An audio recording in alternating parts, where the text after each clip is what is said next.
Good morning. Today I'm going to talk about suicide in times of COVID in slums of Bangalore. Suicide has been recognized as a major public health problem.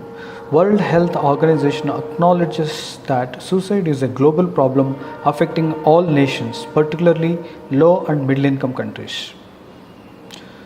Suicide has an adverse impact on not just those who kill themselves but also families, communities, and on society.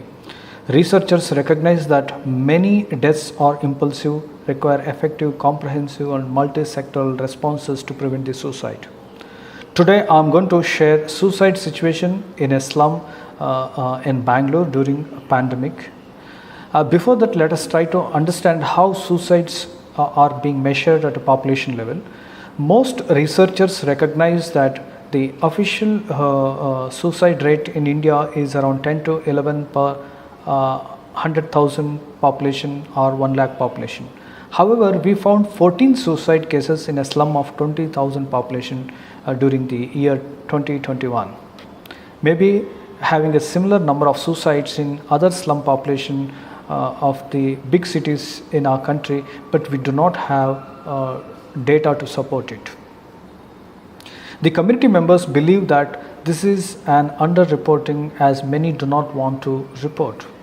The possible reasons why the people do not want to report the suicide cases as per community members during our interview were the criminalization of attempted suicide and its legal implications, and poor quality of police investigation and corruption, the absence of detailed police reports, and stigma that complicates the issues.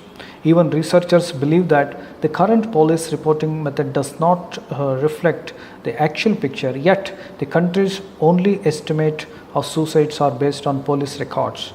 However, findings show several-fold high number of suicides in slum population, as I have mentioned earlier. In our study findings, we found that gender-wise both men and women are in equal number more or less. However, other studies show highest rates of suicides among young women. Age-wise, we found all were between 18 to 45 years of age group in our study. And what are the underlying reasons that we have come across why the people commit suicide? A high risk of suicides among people who did not have a job, several addicted to alcohol, and some young boys and girls were having affairs with a marriage interest, and families did not approve such affairs due to family pride.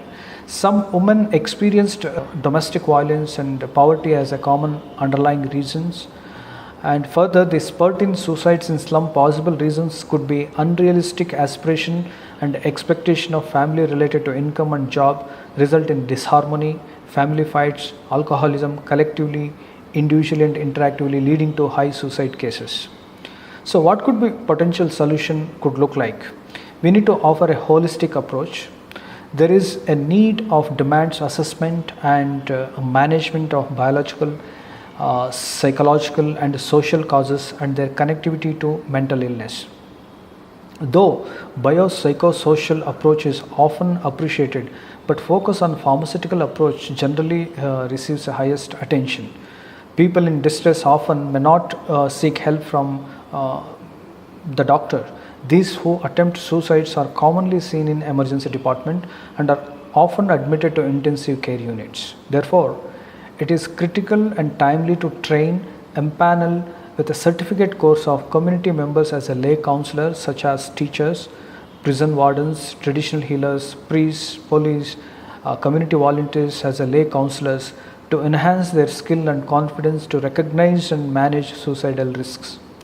These lay counselors could act as a gatekeeper who can identify vulnerable individuals while identifying the distress, identification of suicidal risks, provision of psychosocial support, counseling and referring for further evaluation and treatment if required. In other words, scale up could happen if we train the lay counselors and empanel them in a mobile app using their contact numbers, and the connected family members who are in need could use those contact numbers and then get connected to meet at a convenient location for counseling session. Finally, Without public health approach, suicides prevention would remain on paper. With the medical and psychiatric approaches may offer a partial solution to the ongoing problem of suicidal rates, but multidimensional nature of the suicides problem requires a combination of locally trained manpower, technology, socio-political support and other resources to reduce suicide rates in our country, and especially vulnerable population like slum population do require this sort of a comprehensive approach. Thank you.